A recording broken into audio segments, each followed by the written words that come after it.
Everyone.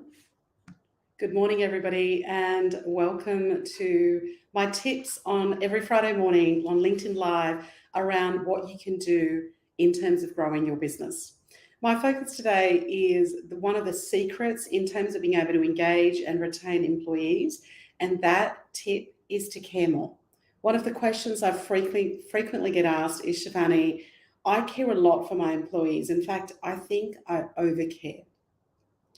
One of the other questions or statements that I get from different business owners is, Shivani, how much of it is my responsibility versus the responsibility of an employee? I can't be everything to my employees. And all those questions are really valid. So I want to share with you some tips and strategies in what I've used in my business when I was able to scale my business from $0 to $5 million, and also what I was able to do with other clients, having worked with lots of different people before. And so here are some tips and strategies in terms of being able to answer some of those questions. The first part is caring for your employees is an absolute must. When you don't care for your employees, that's usually the reason that employees will start to disengage initially, perhaps continue to stay in your business, or worse still, the really good employees then start to look for roles in other businesses. Sometimes people will leave for the same money and sometimes even for less money. So money is not the number one reason. I know that since the pandemic, there is a global shortage of fantastic staff. And so there are some staff that are jumping ship with lots of money offers and maybe a lot more dollars than you can afford to pay that particular employee. But most of the time, according to global studies, it is not the main reason people leave. Most of the time that people leave is for their direct relationship with their manager or their business owner, and that is the number one reason that people leave. They don't feel engaged, they don't feel cared for. So how much do you care? When do you care? And when do you perhaps not care? That are the key questions. So one of the things to really look at is to say, well, how much do I care? Well, once I've got to care, what do I really care about? If people are really struggling, for example, in their families, with young children or with aging parents or somebody that's unwell, whether that's the employee themselves or somebody very direct in their family, I guess there is that expectation that as an employer that you will provide that support to them. And that might look like that you are giving them some flexibility of hours, which hopefully already exist in your business. But depending on whether it's a frontline business or whether they're working from home, there's that flexibility. And again, a very open conversation is needed.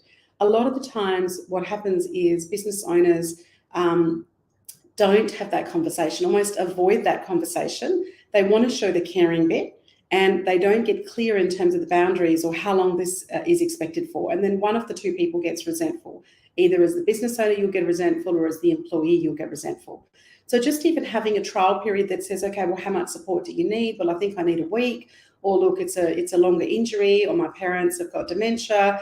All those different conversations that might be at play. You might then say, well, one of the things that you define that time frame around that, whether it's a week, whether it's a month, and then you talk about how that would work. Now, they might say, look, I might just need to take my parents to certain appointments, and that might mean 2 to 3 appointments a week, so probably about half a day of flexibility, and I'll pick up that hours somewhere else. And so you talk about the way that that is going to work in terms of what they're looking for around that flexibility, and put some boundaries in terms of time and get clarity in terms of how that employee will still be able to deliver their work. In most cases, they still can. They're just looking for that added care and that added support. The other times, I know that I've had a staff member that was going through domestic violence at the time. I knew that this was a longer term issue. This was not going to be resolved in a week or perhaps even a month, as much as I wanted that for her.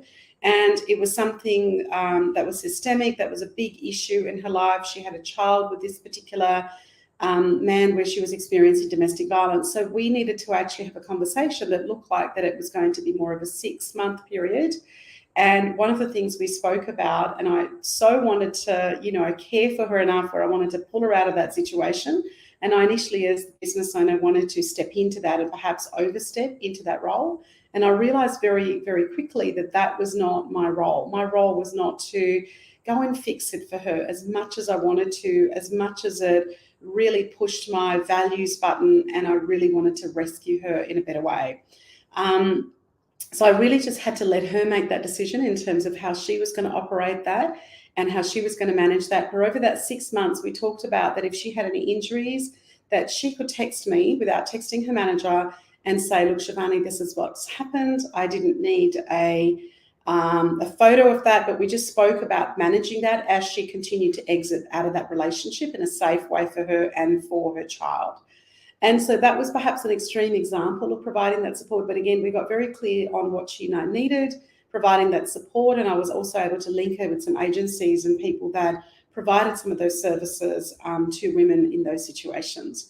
And again, I remember having a sleepless night about it and wanting to fix it, as I said earlier, but really that's not my business. My business is to provide support as that employer to make sure she's okay. And she was an outstanding employee. So for the times that she was there and present, she was one of the best performers. So I really wanted to make sure that she continued to have that freedom financially and socially, and support from an emotional perspective from work and her work colleagues as well. And so once you get really clear about what those boundaries are, not only for your employee, but also for yourself, the other question becomes, and the other question that I get asked is, well, Shivani, how much do I care? You know, is it really my job? When I've got lots of employees, I can't be involved in every single person's thing. Where are the boundaries for me? What do I do?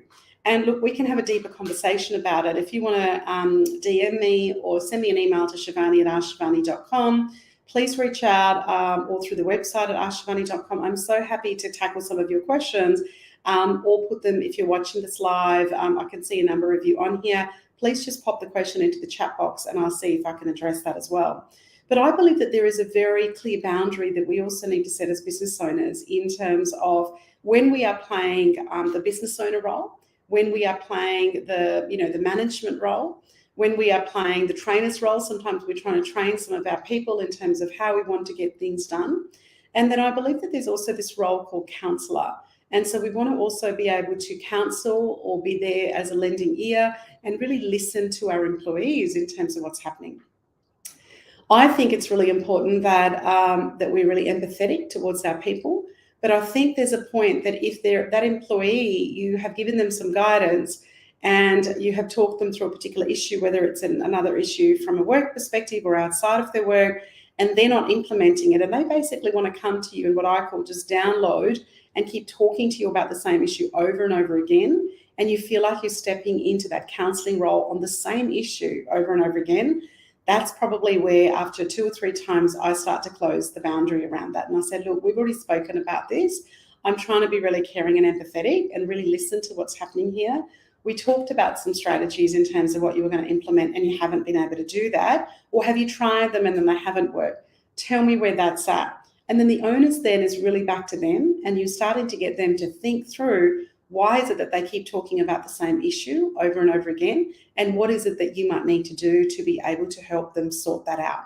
And so again, you want to move out of that counselling role. Counselling role is really important as a business owner, but staying in that counselling role constantly and feeling sorry and empathetic, even the situation that I spoke about on this live, even that, that's something that's very close to me and morally really challenged me, and I wanted to go in and stay in as counsellor, and I really needed to come back into my business owner's role and my leader role, and to be able to say, okay, I've guided these people, and if this situation continues, then some of that is the action part is also up to that employee. So really making sure that occurs, and making sure that you've got some boundaries, so you're not then getting resentful in terms of constantly giving, and not feeling like that there's any action being taken or that employee is giving to you either. One question has just popped up, and the question is, Shivani, I've got people that are wanting to go to 4 days or 3 days. People just aren't wanting to work as much anymore. Any guidance on that? Well, that's a very, very common issue for a lot of business owners at the moment. Certainly COVID and the pandemic has certainly aligned a lot of values. There are more people where we were forced to, depending on the type of business that you run, to work from home, unless you were frontline. And there's a lot more flexibility that's required. So a lot of people are actually talking about that they don't want to work 5 days, or they want to be able to have a day for mental health, or they want to be able to have a day where they are relaxing. There's a lot of companies across like overseas and across the world that are now trialing or have permanently moved to 4-day weeks. where either that fifth day is paid or they've actually, certainly in a small to medium business, sometimes that's not feasible. What they've done is then they've picked up, for example, 1.5 to 2 hours, let's say Monday to Thursday, and then they've got that Friday off, or they've got Wednesday off, or whatever the day may be. So people are structuring it differently, just allowing people to have some downtime and being able to do that. That is certainly a trend that's coming. Now, it very much is going to be suited from a financial position in terms of where your business is at, how you can structure that particular 4-day, but even starting a conversation saying, look, there are people there gauging interest. Let's say you've got 50 employees. You want to gauge interest, that you're not changing policies and coming up with something that's suitable and required by 1 or 2 people, that it's, the consensus and the majority of people want that. So you want to be able to go through a process with your HR person, and if you don't have that, there are some organisations that can provide that sort of consulting. If you certainly want to have a conversation in terms of sharing my experiences, what some of the other companies are doing, I'm so happy to share that with you and send you some of those examples. And what you want to be able to do is look at how you would structure that, what it would cost you, make sure you've done your financial analysis, make sure you've done all the things that you need to do before you step into that. So that's probably not answering it in detail, just saying that at that point, you probably need to gather a lot of data before you can act on that data. And I wouldn't just do it based on a couple of requests in your team. I would look at that overall in terms of your service delivery or whatever it is that you're selling, how you would service your clients, what you need to do, and you would need to do a bit of a plan around that. That's probably not going to be an instant action, is what I would suggest. I wouldn't jump into it. Well, thank you for joining me on the LinkedIn Live today. I hope that helped you think about how to care more, how to set more boundaries for yourself and for your employees. And I hope one of those tips helps you in terms of how you retain some of your good people. This is going to be probably in the top 3 things that we want to be able to do to retain our really good people. And any questions that you have, just know that my website's called Ask Shivani. Please shout out. Would love to be able to answer that, or DM me and let me see if I can help you.